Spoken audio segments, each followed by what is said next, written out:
ನಿನ್ನೆ ಧಾರವಾಡದಾಗ ನಡೆದ ಹೋರಾಟ ಇದೆಷ್ಟನೇದಂದ್ರೆ ಒಂದು ಸುಮಾರು 2-3ನೇ ಬಾರಿ ಇರ್ಬೋದು. ಮೊದಲಿಗೆ ಧಾರವಾಡದಾಗ ಹೋರಾಟ ಆಯಿತು, ಆ ನಂತರ ಬೆಂಗಳೂರು, ಕಲಬುರಗಿ, ಇದೇ ರೀತಿ ಬೇರೆ ಬೇರೆ ಎಲ್ಲ ಕಡೆ ಹೋರಾಟಗಳು ಆಗಕತ್ಯಾವ. ಆದ್ರೆ ಈ ನಾಚಿಕಟ್ಟು ಸರ್ಕಾರ ಏನು ಹೇಳ್ತಪ್ಪ ಅಂದ್ರೆ 13,000 ಶಿಕ್ಷಕರ ನೇಮಕಾತಿ ಮಾಡ್ಕೊಂಡೇವು ಅಂತ ಹೇಳ್ತೀರಿ.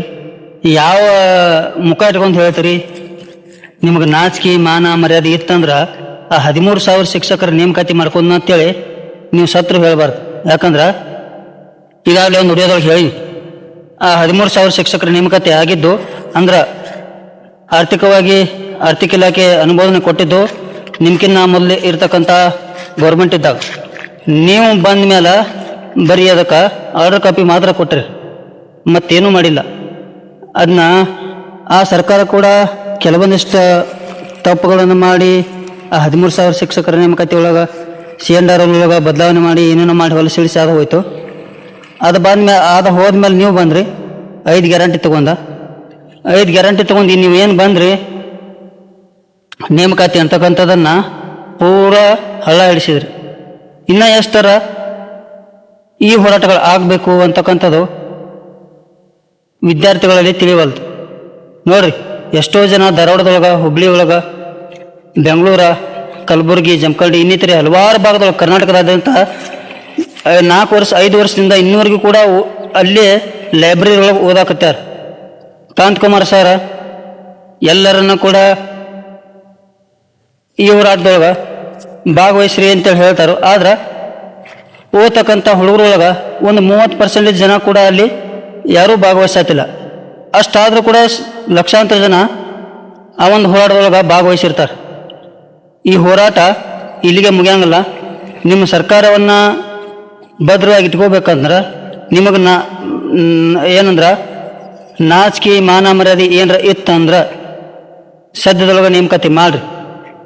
ಇಲ್ಲ ಅಂತಂದ್ರೆ ನಿಮ್ಮ 5 ಗ್ಯಾರಂಟಿಗಳನ್ನು ರದ್ದು ಮಾಡಿ ರಾಜೀನಾಮೆ ಕೊಡ್ರಿ.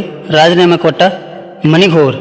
ಯಾಕಂತಂದ್ರೆ ಸಾರಿಗೆ ಸಚಿವರು, ಶಿಕ್ಷಣ ಇಲಾಖೆ ಸಚಿವರು, ಮುಖ್ಯಮಂತ್ರಿಗಳು, ಗೃಹ ಮಂತ್ರಿಗಳು, ಇನ್ನಿತರ ಎಲ್ಲ ಸಚಿವರುಗಳು ಆಯ್ತು, MLAಗಳಾಯ್ತು, ನೀವು ಸಾಮಾನ್ಯ ಜನರ ಹೆಸರಿನ ಮೇಲೆ, ರೈತರ ಹೆಸರಿನ ಮೇಲೆ ಅಧಿಕಾರವನ್ನು ತಗೊಂಡಿರಿ.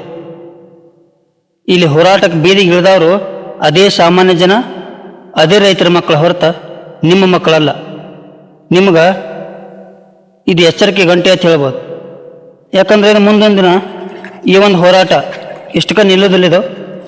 ವಿಧಾನಸೌಧ ಕೂಡ ಮುತ್ತಿಗೆ ಹಾಕೋದಿಲ್ಲ ಅನ್ನೋಕೆ ಗ್ಯಾರಂಟಿ ಹೇಳಕ್ಕೆ ಬರಂಗಿಲ್ಲ. ಯಾಕಂದ್ರೆ ವಿಧಾನಸೌಧಕ್ಕೂ ಮುತ್ತಿಗೆ ಹಾಕೋ ಸಂಭವ ಐತಿ. ಇದೇ ರೀತಿ ಮುಂದುವರಿಸಿದ್ರಿ ಅಂದ್ರೆ ನಿಮ್ಮ ಒಂದು ಸರ್ಕಾರ ಮುಂದಿನ ಸಾರಿ ಎಲೆಕ್ಷನ್ ಅನ್ಕರ ಬರತೈತಿ 2028ಕ್ಕೆ. ಅದಕ್ಕಿಂತ ಮುಂಚೆ ಗ್ರಾಮ ಪಂಚಾಯತಿ ಎಲೆಕ್ಷನ್ಗಳದಾವು. ನೀವೇನು ಈ ಯುವಜನತೆಯನ್ನು ಈ ರೀತಿ ಭಾಳಷ್ಟು ಒಂದು ನೇಮಕಾತಿ ಇಲ್ಲದ ಕಾಯಿಸ್ತಾ ಗೋಳ ಹಿಡ್ಸಾತೀರಿ. ಇದ್ರ ರಿಸಲ್ಟ ನಿಮಗೆ ನೆಕ್ಸ್ಟ್ ಗ್ರಾಮ ಪಂಚಾಯತಿ ಎಲೆಕ್ಷನ್ ಒಳಗೆ ಮತ್ತು ವಾಪಸ್ 2028ರ ಎಲೆಕ್ಷನ್ ಒಳಗೆ ಈ ಒಂದು ರಿಸಲ್ಟ್ ನಿಮ್ಗೆ ಖಂಡಿತ ತೋರಿಸ್ತಾರೋ. ಇದೊಂದು ನೆನಪಿಟ್ಕೋರಿ. ಈಗಿರ್ತಕ್ಕಂಥ ಆಡಳಿತ ಸರ್ಕಾರ ಸತ್ತೈತು ಬದುಕೈತು ಅನ್ನೋದು ಗೊತ್ತಾಗವಲ್ದು. ಆ ರೀತಿ ನೀವು ನಿಮ್ಮ ಗ್ಯಾರಂಟಿಗಳನ್ನು ಹೊಗಳ್ಕೋತ ನಾವು ಮಾಡಿದ್ದ ಸರಿ, ನಮ್ಮ ಗ್ಯಾರಂಟಿಗಳ ಶ್ರೇಷ್ಠ ಅನ್ಕೋತ ನೀವು ಹೊಂಟಿರಿ. ಆದ್ರೆ ಇಲ್ಲಿ ಸಾಮಾನ್ಯ ಜನ ಎಷ್ಟು ಜನ ನೌಕರಿಗಳಿಲ್ದ, ನೌಕರಿ ಸಿಗ್ತೈತೆ ಬಿಡುತ್ತೋ ಅದು ಬೇರೆ. ಆದ್ರೆ ಮೊದಲಿನ ನೋಟಿಫಿಕೇಶನ್ಗಳನ್ನು ಮಾಡಿರಿ. ಆ ನಂತರ ಅದೇ ನೋಟಿಫಿಕೇಶನ್ಗಳನ್ನು ಮಾಡಿದ್ದನ್ನು 2028ಕ್ಕೆ ಎಷ್ಟು ದಿನ ಭಾಷಣ ಮಾಡ್ತಿರೋ ಮಾಡಿರಿ. ಆದ್ರೆ ಒಂದು ನೋಟಿಫಿಕೇಶನ್ಗಳಿಲ್ಲ. ಎಷ್ಟು 2-3 ವರ್ಷಗಳಾಯ್ತು. 3 ವರ್ಷ ಆದರೂ ಒಂದು ನೋಟಿಫಿಕೇಶನ್ ಇಲ್ಲ. ಈ ರೀತಿ ಇದ್ದಾಗ ಹೋರಾಟಗಳು ಆಗದ ಮತ್ತೇನಕತ್ ಹೇಳ್ರಿ. ನಿಮ್ಮ ಒಂದು ಸರ್ಕಾರ ನಾಚಿಕೆಟ್ಟ ಸರ್ಕಾರ ಅಂತ ಹೇಳ್ಬೋದು. ನಿಮಗೆ ಅಧಿಕಾರ ಮಾಡೋದಕ್ಕೆ ಆಗದೆ ಹೋದ್ರೆ ಅಧಿಕಾರದಿಂದ ಬಿಟ್ಟು ಕೆಳಗೆ ಇಳಿರಿ. ಇಲ್ಲ ಅಂತಂದ್ರೆ ನಿಮ್ಗೆ ತಕ್ಕ ಪಾಠವನ್ನು ಕಲಿಸತಿ ಕರ್ನಾಟಕ ಜನತೆ. ಮುಂದೊಂದು ದಿನ ಇನ್ನಾದರೂ ಎಚ್ಚರ ಆಗ್ರಿ.